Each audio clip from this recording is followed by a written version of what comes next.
एक बार की बात है, एक गांव था जहां एक राजा रहता था। राजा की इच्छा यह जानने की हुई कि राज्य के लोगों के घरों में घर की सत्ता महिलाएं चलाती हैं या पुरुष, अर्थात घर गृहस्थी पति से चलती है पत्नी से। इसके लिए उसने एक सर्वे कराया। राजा ने ऐलान कराया, जिसके घर में पति का हुक्म चलता होगा उसे एक मनपसंद घोड़ा इनाम मिलेगा, और जिसके घर में पत्नी का हुक्म चलता होगा वो एक सेब लेकर जाएगा। फिर राजा ने ये सर्वे कराने के लिए अपने यहाँ सबको बुलाया। सब लोग आए और उन्होंने एक जगह सेब रखा और एक जगह घोड़ा रखे। तो उन्होंने एक के बाद एक सभी को बुलाया, तो सभी एक एक कर कर आए और सेब उठाकर जाने लगे। राजा को चिंता होने लगी। उसने सोचा, क्या मेरे राज्य में सभी लोग सेब वाले ही हैं, कोई घोड़ा नहीं ले जाएगा? तो तभी वहाँ पे एक लंबी लंबी मूंछों वाला मोटा तगड़ा आदमी आता है, जिसका नाम था बहादुर। वो बोलता है, राजा जी, मेरे घर में मेरा ही हुक्म चलता है, लाइए एक घोड़ा मुझे दे दीजिए।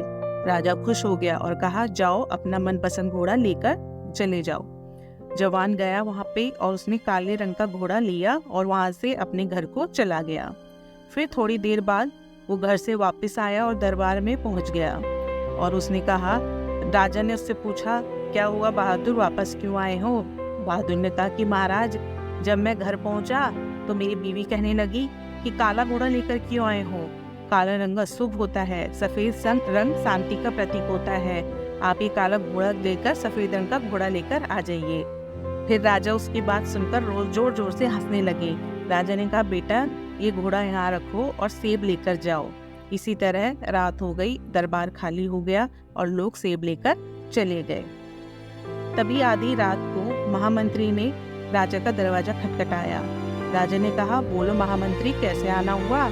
महामंत्री बोला, महाराज, आपने सेब और घोड़ा इनाम में रखा, इसकी जगह आप एक मन अनाज या सोने की मोहर रख दे तो लोग कुछ खा भी सकते थे और अपने लिए जेवर भी बनवा सकते थे।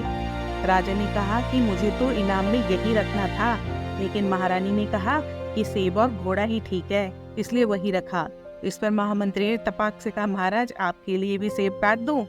राजा को हंसी आ गई। उन्होंने कहा, यह सवाल तुम दरबार में या कल सुबह भी तो पूछ सकते थे, आधी रात को क्यों आए हो? महामंत्री ने कहा कि मेरी धर्मपत्नी ने कहा अभी जाओ और पूछ के आओ, ताकि सच्चाई का पता चल सके। तभी राजा ने महामंत्री की बात काट कर कहा, महामंत्री जी, सेब आप खुद ले लोगे या घर भेज दिया जाए? तो दोस्तों, आपको समझ में आ गया होगा कि घर में सिर्फ और सिर्फ महिलाओं की चलती है, और ये चलना भी जरूरी है। तो दोस्तों, मैं अपनी कहानी यही समाप्त करूंगी, नई कहानी के साथ मिलूंगी। आप हमारी इस परिकथा चैनल को ज़्यादा से ज़्यादा लाइक, शेयर एंड सब्सक्राइब करें। अच्छी अच्छी कहानियों के साथ मिलती रहूंगी। धन्यवाद।